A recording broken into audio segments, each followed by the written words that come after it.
يزقني وناخد مايوكيمي واقوم له تاني. بص يا سيدي، في ناس كتير جدا بتسالنا انتوا بتعملوا سقطات ليه في الايكيدو؟ بتقعدوا تعملوا سقطات للعروض.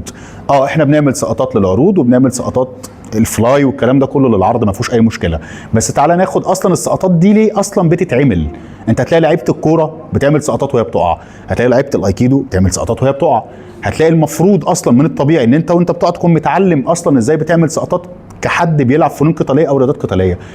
مثال بسيط جدا، هو اصلا بافلي بيزقني، انا بشتبك وحد بيزقني من ورا، اقع كده مثلا، ايه اللي هيحصل لما اقع كده؟ ما انا هقع على دراعي وهقع على رجلي وهقع على وشي ويحصل اصابات. لكن لما يجي بافلي يزقني وانا اخد مايوكيمي واقوم له تاني، صح كده؟ ولو جه مثلا من ورا او بيزقني جامد من قدام رحت انا واقع، اخد اشيل اوكيمي وارجع اقف له تاني عشان اشتبك معاه، مش ان انا اقع على ظهري